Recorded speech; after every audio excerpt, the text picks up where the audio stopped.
Royal Enfield. বাইকপ্রেমী অথচ iconic এ ব্র্যান্ডের নাম জানেন না, এমন হতেই পারে না। যে কোনো বাইকপ্রেমীর কাছে রয়্যাল এনফিল্ড হাতে পাওয়া যেন আকাশে চাঁদ হাতে পাওয়ার মতোই একটা বিশাল ব্যাপার।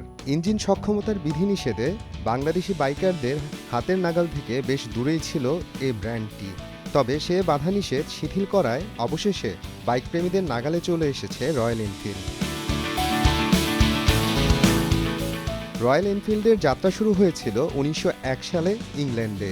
মূলত সামরিক ব্যবহারের জন্য শুরু হয় মোটরসাইকেলটির উৎপাদন।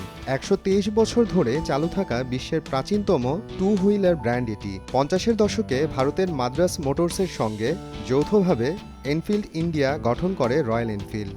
ভারতীয় সেনাবাহিনীর জন্য বুলেট ৩৫০ মোটরসাইকেল সংযোজন শুরু করে তারা। অল্প সময়ের মধ্যেই তরুণদের মধ্যে ব্যাপক জনপ্রিয় হয়ে ওঠে ব্র্যান্ডটি। হলিউড বলিউডের অনেক তারকা পর্যন্ত রয়্যাল এনফিল্ডের ফ্যান। ১৯৭০ সালের পর ভারতীয় শিল্পগোষ্ঠী আইশার মোটরসের নিয়ন্ত্রণে চলে আসে রয়্যাল এনফিল্ড। দীর্ঘ প্রতীক্ষার পর বাংলাদেশের বাজারে আনুষ্ঠানিকভাবে বিশ্বনন্দিত এ ব্র্যান্ড উন্মুক্ত করে ইফাদ মোটরস। তেজগাঁওয়ে এক জমকালো অনুষ্ঠানের মাধ্যমে উন্মোচন করা হয় ৩৫০ সিসি ৪টি মডেল হান্টার, বুলেট, ক্লাসিক ও মিটিওর। আপাতত প্রি বুকিং দেয়া যাচ্ছে বাইকগুলো, শিগগিরই পাওয়া যাবে শোরুমেও।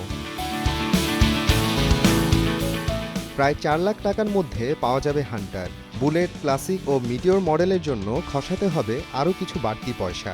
এক একটি প্রি বুক করা বাইক হাতে পৌঁছতে সময় লাগবে প্রায় ৪৫ দিন।